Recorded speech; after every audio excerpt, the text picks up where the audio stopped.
So you play, Nas, you please tell me. I just got here, but okay, Yeah, sure. But good to see you, Mohammed. Good to see you, Ahmed. Please join in. Nas is trying to save you. So the Birmingham Manuscript, Nas, what is your comment on the fact that it comes from more likely than not before the time of Muhammad's beginning of ministry? So there's no Quranic scholar that says it comes before the time of the. There's no Quranic scholar. Yeah. What do you mean by no Quranic scholar? So anyone from like Oxford. Or Only what? Anyone from Oxford University or Cambridge. Yeah. Or any of the Western institutions, none of the, or even in the Middle East, none of them say that it's before the time of the Prophet. No. Someone with a PhD in Islamic studies. Who? Sorry, come again? Someone with a PhD in Islamic studies.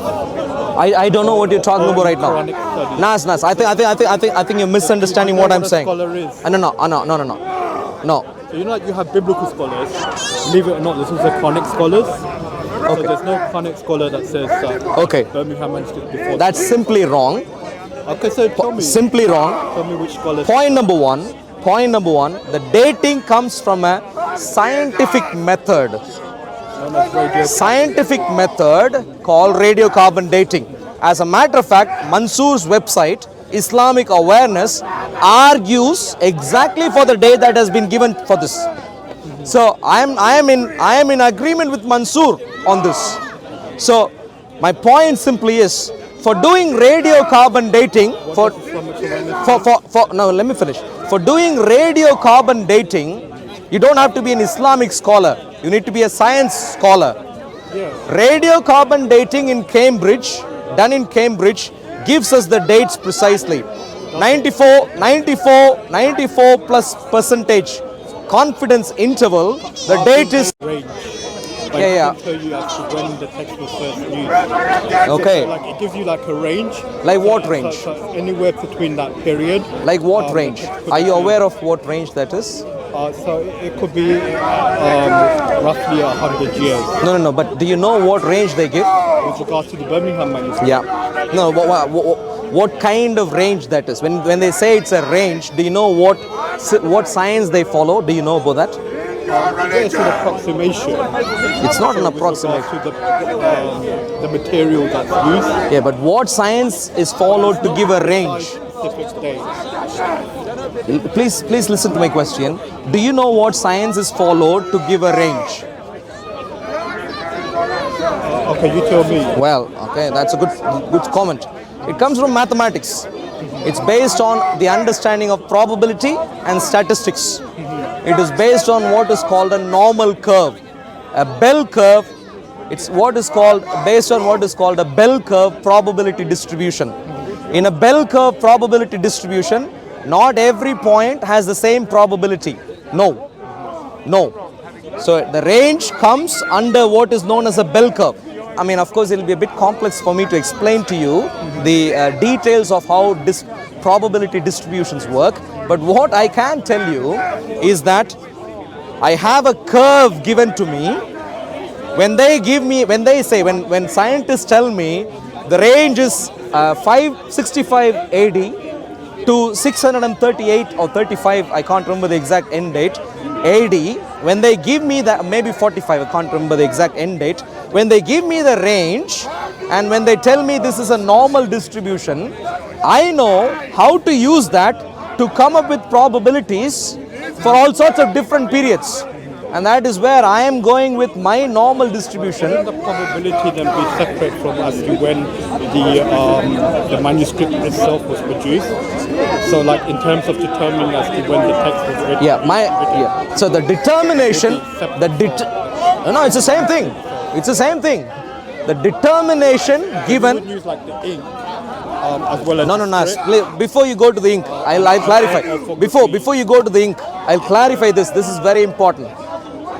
My challenge still is more likely than not, this manuscript has been dated to the year before 607 AD, 606.5 AD. How did I come up? Manuscript when it was produced, I don't have a problem with it being produced before the time of the Prophet. Before the time of Muhammad beginning his ministry? Like in terms of the paper that's being used, or the manuscript or the vellum that's used, I don't have a problem with being produced before the time of the Prophet. But it doesn't mean that the text itself was produced before the time of the Prophet. Okay, so the first in the Arabic, in Hijazi. So just take for example the folder. You've got lots of paper on it, but the paper itself could have been produced decades before when you used it to print this information. Nas, you've given a wonderful point there, and this is what I was trying to explain to another gentleman, I can't remember whom, maybe half an hour ago. Wonderful example, but stick to the details of the example. Today, for example, the paper that I printed this on, I don't know when the paper was produced, maybe 5 years ago, maybe 5 months ago. Before the content from the paper. Before, yeah. But having said that, can we please move a little bit there? Sorry, let's move a little bit here. But having said that, what you need to appreciate is that today, paper production is heavily commercialized. Heavily commercialized. There is a supply and there is demand. They are not necessarily tightly connected. For example, the paper manufacturers churn out paper because they know at some stage it's going to be sold. But unfortunately, that wasn't the case. In the Arabic Peninsula, as you might appreciate, nothing was written. Nothing was written. Like it's an oral culture. There is no, anyone would tell you that the first written book was the Quran. So nothing was produced. The Torah. The Quran in Arabic Peninsula. So in terms of, no one was sitting there producing vellum or parchment well before the text was written to it. No one was doing that. So what we normally would expect, and this is why no one in the world, when they are dating parchments, parchments would even argue what the date for the ink was. Irrelevant. Because they know, of course, give or take, it might be 6 months later, 2 months later, 1 month later, maybe even a year later. But they are not. The ink itself was put on paper before the time of the Prophet. Is that your argument? No. My argument is, as we understand history, as we understand the prevailing practices of that period, we can clearly say the text would have been written soonish after the parchment was prepared. Soonish. Give or take even a year. You accept parchments are reused as well because this wasn't reused. Wasn't readily. This wasn't reused. This wasn't a palimpsest. This wasn't reused. Okay. According to who?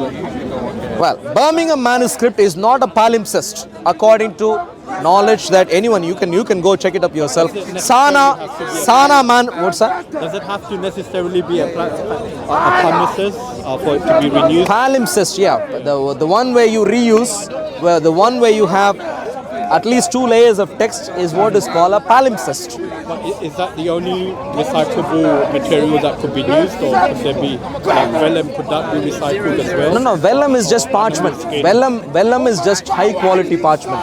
But could that be recycled as well or reused? Yeah.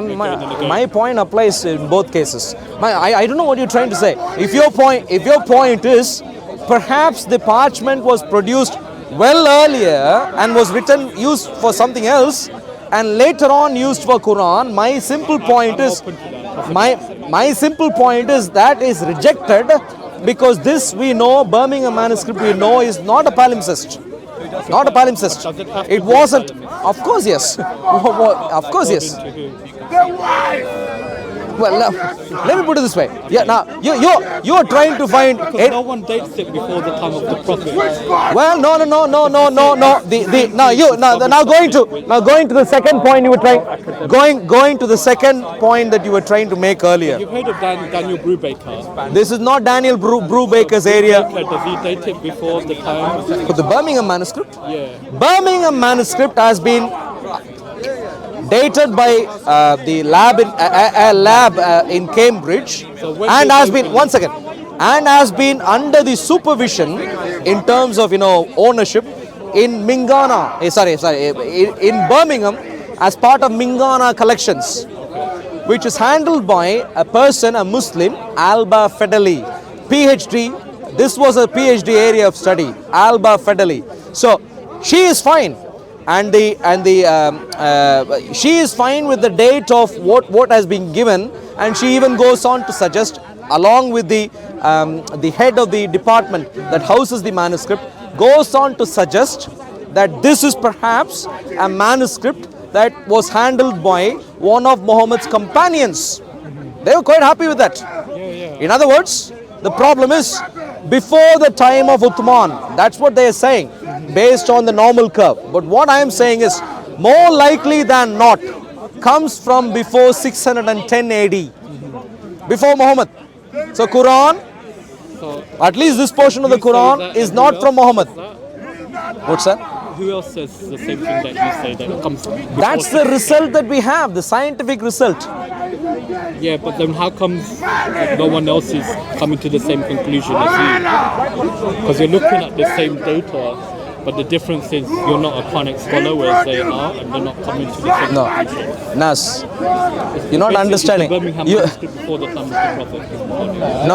I'm saying it's from the time of the Prophet. The overwhelming consensus of the experts is the majority view in the West, amongst secular historians of the Quran, is that the Birmingham Manuscript and the Quran we have today comes from the time of the Prophet himself. And that's not really discussed anymore. I know there are a minority who quibble about it. This is true, but generally speaking, this is accepted now in Western academia. Yes, you will find individual scholars who dissent from that. Maybe you found someone, but this is a very marginal view, and it's not really mainstream anymore. no, that's so. Okay, now that we have Paul also. I've interviewed a professor from Birmingham University who's an expert on this. Which one is that? Professor Thomas, I forget his first name. David Thomas. I can't remember his first name. Okay. But it's on my channel. That's fine. But he's an expert. He's possibly even a Christian, and he says this. So it's not just my opinion. That's fine. That's fine. Now I'm going to. That's fine. I'm going to ask you both. These are very important questions. I'm not involved in this. No. You just came in. Please answer this. Over. I don't want to be accused of taking over. No, that's fine. But he needs your help, Paul. Please answer this. I'm going to. Nazim is much more experienced and knowledgeable. In 2 minutes, I'm going to make some important points, and I'd like you to respond. The points are: more likely than not comes before Muhammad started his ministry. More likely than not. In other words, greater than 50% chance the manuscript comes from before 610 AD, 606.5 AD, 606.5 AD. More than 50% chance. Point number one. Before 50%. More than 50% chance. More likely than not. Second point. In any case, around 95% chance that it predates Uthman's recension. Uthman's recension in AD 650. So, Uthmanic recension. The challenge I'm going to pose to you today is this. Given the dates, either Sahih al-Bukhari is wrong, it's not Sahih anymore, it is Daif. What's the date that Sahih Bukhari? Sahih al-Bukhari tells us that all manuscripts before the time of Uthmanic recension were burnt. That is the detail that Sahih al-Bukhari. Let me finish. Yeah, I can. No, I'm not going to let you finish. Could you actually quote your evidence? Because you're just making claims at the moment. Yeah, I'm. We actually want to see Let's the read. evidence. Can you read it out, please? By the way, the Quran actually mentions Muhammad by name in several places. So obviously it comes from the time of Muhammad because it mentions him by name. It's impossible it should come from before Muhammad because the existence of Muhammad is very well attested historically in multiple sources, and the Quran mentions him by name. So clearly, at least it has to be from the time of Muhammad. It can't predate him. That's impossible. Unless Muhammad is a figment of imagination, which is what I'm contending for at the moment. This is no.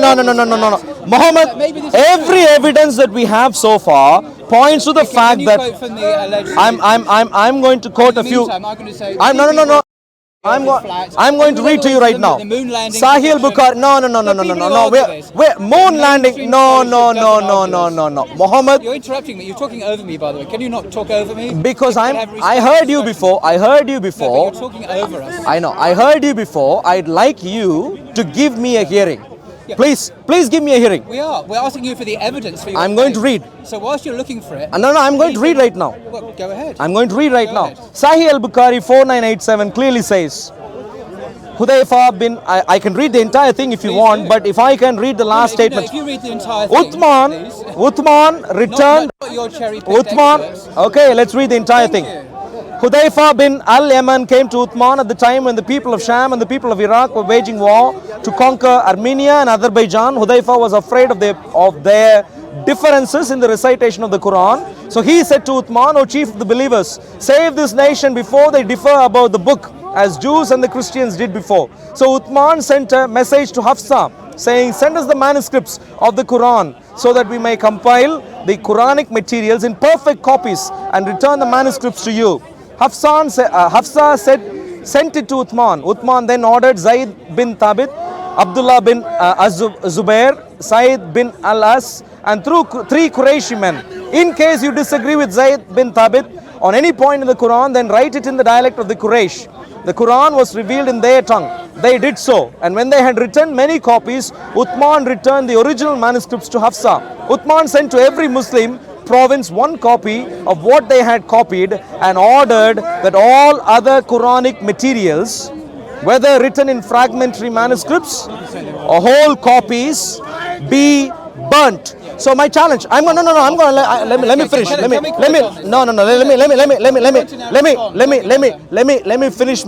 me finish my present argument here. No. Give me a hearing. No. And that hadith. You've distorted the meaning of that hadith. That's why I Give me a hearing. Please. I'm asking you to listen to me first. I am. We have listened to you. You haven't. I haven't finished. I haven't finished. So, Sahih al-Bukhari, no. Yes, Sahih al-Bukhari clearly says that every manuscript, whether fragmentary or whole, were burnt. No, it doesn't. Everything. It doesn't say that. Let me finish. Let me please finish. Let me please finish. Let me please finish. Will you let us respond? No. I haven't finished yet. You can't respond to an argument which I haven't completed yet. You're misrepresenting. No. Yes, Please listen to me first, and then you can go on. So the point is this: the hadith I just read to you, the hadith. This is where you can't hear. You can't hear, Paul, and I have seen this multiple times. I'm making a simple argument here.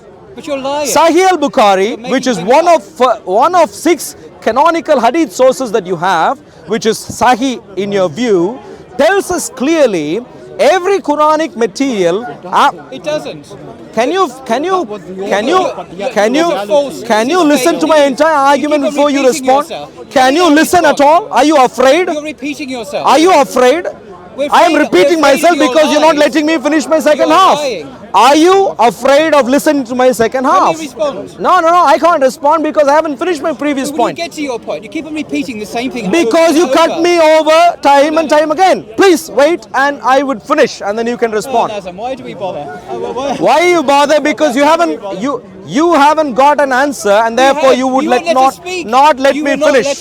So Uthman, according to Sahih al-Bukhari, clearly burnt manuscripts, whether fragmentary or complete, that predates Uthmanic recension. So that being the case, you're only left. No, let me finish and then you can respond.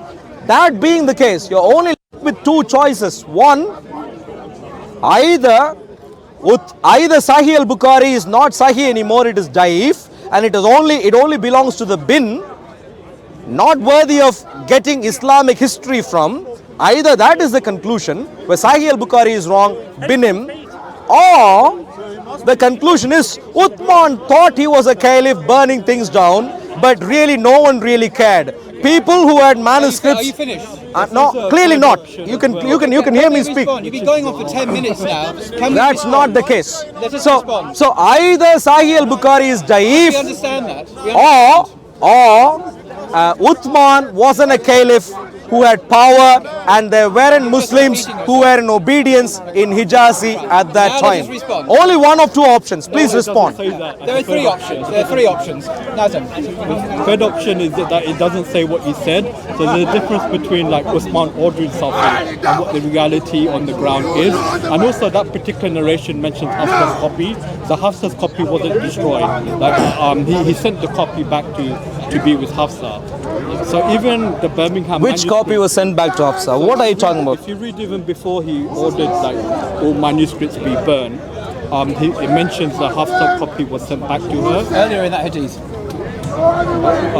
So here, the Jews and Christians did before. So Uthman sent a message to Hafsa saying, send us a manuscript of the Quran so that we may compile the Quranic material in perfect copies and return the manuscript to you. So that copy which they used to compile the Quran, once they've used it, they send it back to Hafsa.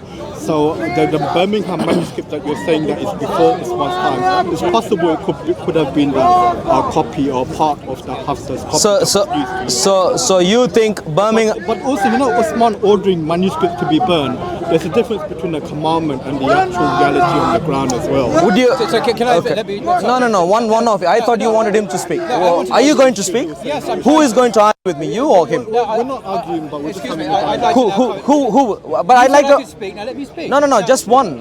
One. No, two. There's two. No. One of you, please. Well, I'm going to speak anyway because you got to. No. Okay, please. Naz, is that going to be Paul who is going to represent your side, please? Why are you censoring? Paul, yeah, good. Thank you. I just want to reiterate what Nazim said. You completely misrepresented the content of that hadith. You said that the hadith clearly states that all copies were completely destroyed, and that's what the hadith states.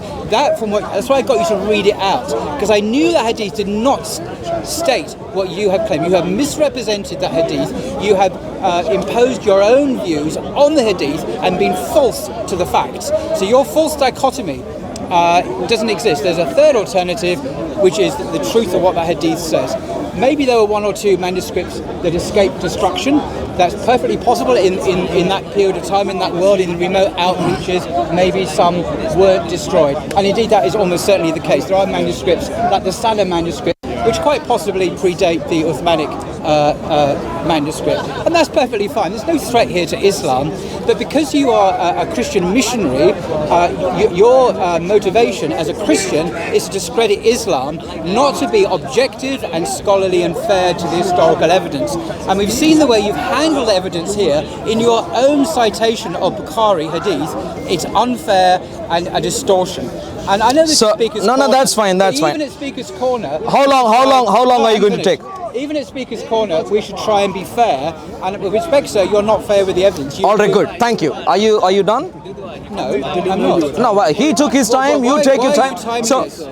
well, because you just go on, you're not going to stop anywhere. You did. You went on and on and on. I didn't interrupt you. So the point You're is simple. interrupting me now. Okay. You're doing it to me. From what I am hearing what from you preach, sir. from what I am hearing from you, essentially you are saying Uthman wasn't either a caliph who had the power and authority to implement what he wanted to get done. I think we'll speak another time. But are we? Okay. So now there we go. So You can give your conclusion. You can give your conclusions. The conclusion I is hope people realize you're being false to the the evidence. conclusion is simply you are misrepresenting Islamic tradition. You are misrepresenting the fact that Uthman was a caliph and Hijazi was a region. Paul doesn't want to hear the truth. People at Speaker's Corner, Muslims at Speaker's Corner would like to see if Paul wants to hear the truth.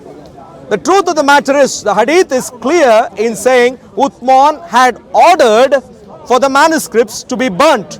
All manuscripts to be burnt. Qurans were burned. All manuscripts to be burnt. Uthman had ordered. I'd like to think Uthman was ruling. All right. So the problem, my dear friends, is this. Mingana 1572A, Birmingham Manuscript, tells us a story which contradicts which contradicts the traditional Islamic narrative and jeopardizes the entire historical value that Sahih al-Bukhari has to offer to reconstruct how Islam began. What we find is, according to Islamic sources, manuscripts from before the time of 652 AD are supposed to have been burnt, and what you are supposed to find after the time of 652 AD are only Uthmanic mushafs, standardized Uthmanic manuscripts. They were sent to different important cities, 5 or 6 cities that we know of from that time. Anything from before that time ought to have been burnt up. That was the order of the caliph of that time.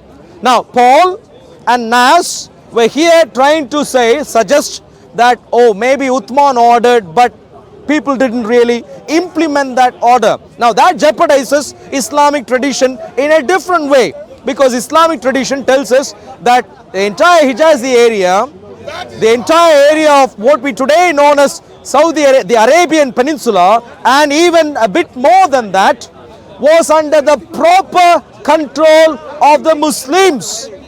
Everyone had become Muslim during that time. There was no rebel hiding. It was unprecedented. It was unchallenged power that Uthman had. The problem is, if Uthman orders and people did not implement his order, essentially we are talking about an Arabian Peninsula which wasn't in the nature that Paul Williams and Nas described. It's not just this, my dear friends. The narration on the Uthmanic recension that we find from Sahih al-Bukhari has multiple problems. Not just this. Unfortunately, of course, we were able to deal with only one today, but there are multiple problems in maybe, let's say, about 15 lines of text that we find in Hadith 4987 in Sahih al-Bukhari. Only one of them was being discussed today. Birmingham Manuscript contradicts Islamic tradition. Sahih al-Bukhari is not Sahih anymore. It is da'if, incorrect, and we cannot use Islamic sources to reconstruct Islamic history. Who was Muhammad? Was there even a person called Muhammad? Yes. What was the message he had? Yes. There was Did he even claim? Copied from Jews and Christians. Well, He copied. did he even communicate anything and claim that he received some message from God? We simply do not know. People who might be following me for a few weeks right now would know that I have been providing evidence after evidence which Christian brothers and sisters across the world in different parts have been bringing out. The early Islamic coins, the early Islamic inscriptions are against the history as suggested by the later Islamic traditions. Traditions that come from a couple of hundred years later. They are contradicted by evidence that predate them. Was there even a person called Muhammad? Yes. Did he have followers, Muhammad, successors? And he copied from Jews and Christians. And These God are talks to me. questionable God things. talks to me. All right, God sir, I'll come to you in a little bit, reveals sir. to me. So, God my said, dear Muslim Messiah friends, will have a line on his forehead. we are only And beginning his to forehead- demonstrate right his now at forehead Speaker's will be Corner here. Slightly concave. Other teams have been doing this for a while now, God but me made it the personally and sign my of team, Messiah. we are only beginning to demonstrate that the early period of Islam has been fabricated by later sources, and therefore you need to leave Islam. Flee Islam. Islam is fabricated Thankfully, from Bible and Torah. thankfully, Islam is copied from Bible and Torah. okay, we'll come to you in a bit, sir. And Muslims Thankfully, copy lies thankfully, Torah and Bible. when I research my Christian sources, I don't find these issues at all. And Jesus never wrote The one important- word of Bible. Important, Jesus never wrote one word of Bible. The- Moses never wrote one word one word of The historical Moses sources never wrote one word of on Torah. Jesus Christ clearly establish or clearly place Jesus in the first century, in the period where Christian history claims he came from. The historical sources place Jesus Christ very precisely. The historical sources on Christianity, both written by Christians and non-Christians, clearly place the crucifixion of Jesus Christ as a clear historical source of event at the point when the Christians claim it happened. So my dear friends, the crux of Christian history is verifiable through early historical resources, both written by Christians and non-Christians. In complete contrast to Islam, Islam does not have legs to stand on. In contrast, Jesus Christ is arguably the most historical person ever. And the gospel of Jesus Christ, where there is forgiveness to sins based on what Jesus Christ did on the cross, is a solid truth that rests clearly in history, early history. And so leave Islam, come to the Lord Jesus Christ. Jesus has done something wonderful for you and for me. Even though we have disobeyed God and rebelled in all sorts of different ways, God incarnate Jesus Christ came down to die on the cross for you and for me, to pay the penalty of our disobedience, to redeem us and to make us children of God once more. A place which we lost because of our rebellion, we regain because of the grace of the God of the Bible, who is firmly historical in nature. Islam, on the other hand, is not. Leave Islam, come to Jesus Christ, be saved, get ready to get to heaven. No other way to heaven except for Jesus Christ. God's blessings to you all. Thank you.